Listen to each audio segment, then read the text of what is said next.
सेमिनारनि टपिकआ जाबाय एबसुनि सोमावसारनायजों बर' हारिया बुहुमाव गेरेमसा हारि जागोन। बे टपिक्सनि स्पिचआव बड'फा उपेन्द्रनाथ ब्रह्मआ बुंदों बर' माहारिखौ बुहुमाव गेरेमसा हारि महरै गायसननो आरो आलादा न'खर सोरजिनो सेंग्रा सिख्ला बोराय बुरै हौवा हिनजाव बयबो जांख्रिखां मोनथाम वार्डजों बुंदों जांख्रिखां जांख्रिखां जांख्रिखां रेभलिउसन रेभलिउसन रेभलिउसन संग्राम संग्राम संग्राम मोनथाम वार्डजों स्पिच होदों। गासै एबसुनि मावथि गासै रायजो राजाफोरखौ बर' माहारिखौ गेरेमसा हारि खालामनो थाखाय जांख्रिखांनो थाखाय बिथांखौ खावलायलाङो। बेनि उनाव हाथियारनि आन्दोलनबो जाबाय भलन्टियार पस्टनि गेजेरजों। आनलाकि खाफाल हावरिया बर'फ्रा बिथाङा ब्लाड केन्सारजों भुगिजेनबाय आरो बिथांखौ हस्पिटालाव लांबाय। केन्सार होननानै मिथिनाय लोगो लोगोनो केम' होबाय। केम' होनाय लोगो लोगो बिनि खानाया गुबाय। बेनिखायनो बड'फानि गथ'फोरा दिनै थफि होनायनि गथ' बिथांखौ केम' होनानै खानाय गबाय। मुम्बाइनि टाटा मेम'रियेल केन्सार इनस्टिटिउटआव लांबाय। बेवहाय बिनि सोमावसारग्रा लोगो एबसुनि मावथि लोगोफ्रा मिथिबाय। डक्टरा स्रोद खोन्थाबाय नोंथांमोननि लोगोखौ लाखिनो हानाय नंला मानोना केन्सार नो केन्सार बै टाइमाव। बेनिखायनो गारलाबाथा बसुमतारिया खाथियाव सहैबाय उपेन्द्रनाथ ब्रह्मजों बेमारिफोरनि बिसिनायाव वाकमेन रेकर्डिं लाबाय सोंबाय आदा नोंनि लास्ट उइसआ मा नोंनि जोबथा लुबैनाया मा होनबा उपेन्द्रनाथ ब्रह्मआ बुङो आंनि लास्ट उइस आंनि जोबथा लुबैनाय बर'फोरनि गेजेराव जांख्रिखांनायखौ लाबोजागोन आरो बर'आ बुहुमाव गेरेमसा हारि महरै गायसनजागोन। बेनो आंनि लास्ट उइस बेनो आंनि जोबथा लुबैनाय। बिथाङा 1990नि फार्स्ट मेआव जोंखौ दुखु होलांनानै थैनानै थांबाय। दिनै दुलाराय प्रमद बर'नि दैदेननायाव दुलाराय बर' फरायसा आफादा बड'फा उपेन्द्रनाथ ब्रह्मआ थैनोसै समाव बुंलांनाय बर'फोरनि गेजेराव जांख्रिखांनायखौ लाबोथारनांगोन बे बाथ्राखौ सिगाङाव दोननानैसो दिनैनि दुलाराय बर' फरायसा आफादा मावगासिनो दङ। दिनैनि बड'फा मिशन फर सास्टेनेबल चेन्जआबो बिथांनिनो नामासो आलादा। रिभलिउसना हाथियार लानानै जांख्रिखांनायखौल' बुङाखै। रिभलिउसना राजा लामा होबथानायखौल' बुङाखै। रिभलिउसना टटेल जातिखौ चेन्ज खालामनायनि थाखाय बिथाङा बुंलांदों आरो बेखौनो दुलाराय बर' फरायसा आफादा दिनै मावगासिनो दङ। आरो बेखौ मावनो थाखाय दुलाराय बर' फरायसा आफादनियाव 5,000 वार्कार दङ 5,000 मावथि टटेल आसामाव आरो बे 5,000 मावथिफोरनि गेजेराव नोंथांमोनाबो गोग्लैयो। चेन्नाइआव प्रमद बर' जोंनि आफादगिरिखौ सोंदों नोंथांमोननि आफादा बोरै सोलियो बोरै खामानिखौ सोर मावो बिथाङा बुंदोंनो जोंनि आफादनि स्ट्राक्चार सेन्ट्रेल स्टेट डिस्ट्रिक्ट आनसलिक आरो बेहाय टटेल 5,000 वार्कार दं होनबा बै बिथाङा बुंदों नोंथांमोननियाव जुदि 5,000 वार्कार दङबा 5,000 वार्कारा गोसो जायोबा बोसोरसेयावनो बर' जातिखौ टटेल चेन्ज खालामनो हागोन जुदि नोंथांमोननि मावथिफोरा जुदि स्किल दङबा स्किल बेनिखायनो नलबारि जिल्लानि साफ्रोमबो मावथि लोगोफोर 5,000 वार्कारफोरनि गेजेराव नोंथांमोनाबो गोग्लैयो। बेनिखायनो 30 लाख 20 लाख बर'फोरखौ चेन्ज खालामनो थाखाय दिनैनि 5,000 मावथिफ्रा स्किल जानायनि सम जाबाय। स्किल जानायनि सम जाबाय आरो स्किलफोरा माबायदि बोरै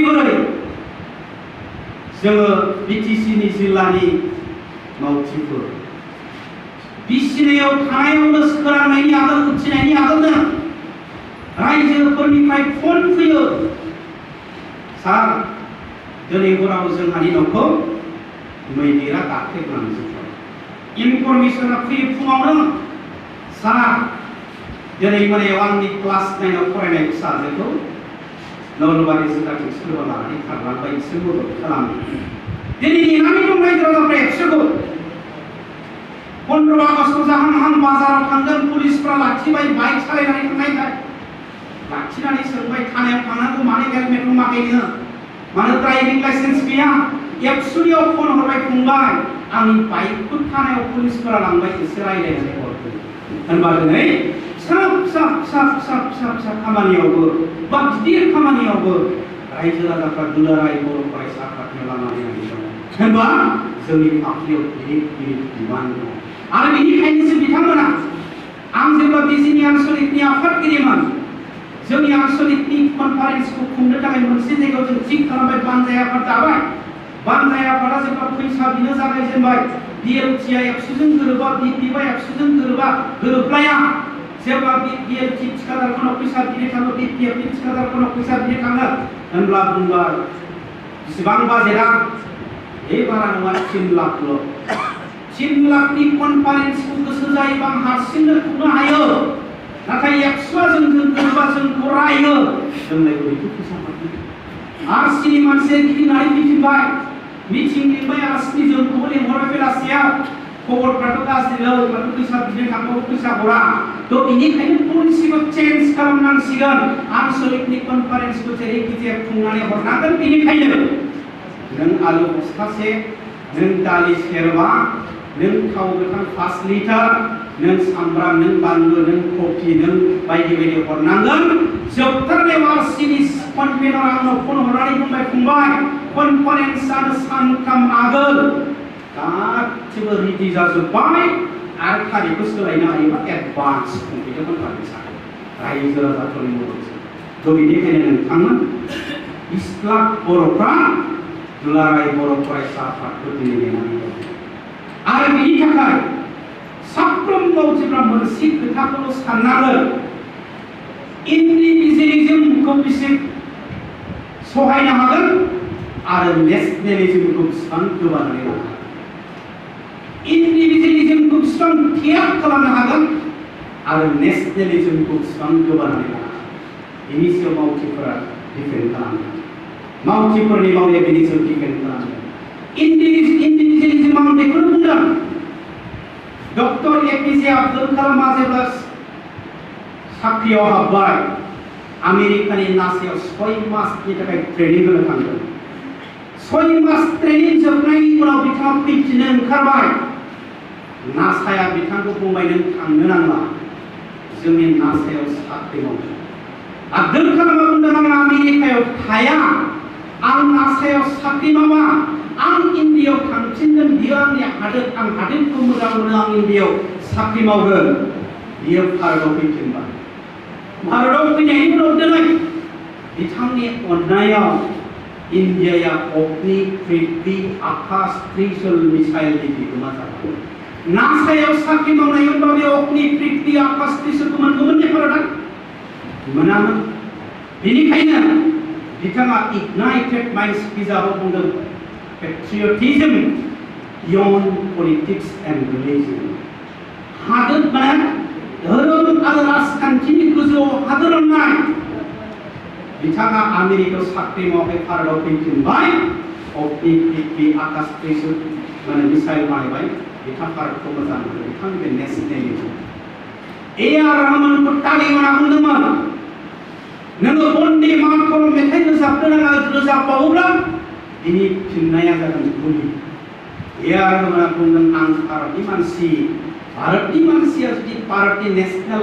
एन्थेम बन्दे मातरम मेथाइखौ रोजाबाब्ला बे बोरै जागोन बेनिखायनो बे सिलाइनि गुलिखौ गियाखै बे बन्दे मातरम मेथाइ रोजाबनो बेखौ नेशनेलिज्म थ' बेनिखायनो बर' हारिया सोलोंथायाव उन जाबाय रांखान्थियाव उन जाबाय समाजा गोग्लैसोबाय सानफा सानफा थैगासिनो दं सेंग्राफ्रा ड्राग्स एडिक्टेड जाबाय नोंबो साख्रि मावनानै सिरि थाबाय नोंबो साख्रि मावनानै सिरि थाबाय नोंबो साख्रि मावनानै सिरि थाबाय नोंबो बिजनेस मावनानै सिरि थाबाय रावबो एबसुनि थाखाय खामानि मावला देट इज नट नेशनेलिज्म बे नेशनेलिज्म जानो हाया थ' बेनिखायनो इन्डिभिजुवेलिज्मखौ बेसेबां त्याग खालामनो बेनि थियारि जानांगौ बेसेबां त्याग खालामनो प्रमद बर'आबो साख्रि मावनो हायोमोन रमियकियाबो साख्रि मावनो हायोमोन आं कलिन बर'आ खेबनै साख्रि रिजेक्ट खालामो कन्ट्रेक्चुएल मास्टार हाई स्कुल DPFनि मानसिफ्रा फन हरनानै बुङो नों इन्टारभिउआव जिरायनो नाङा फर्म साबमिटल' खालाम नोंनि साख्रिया जागोन।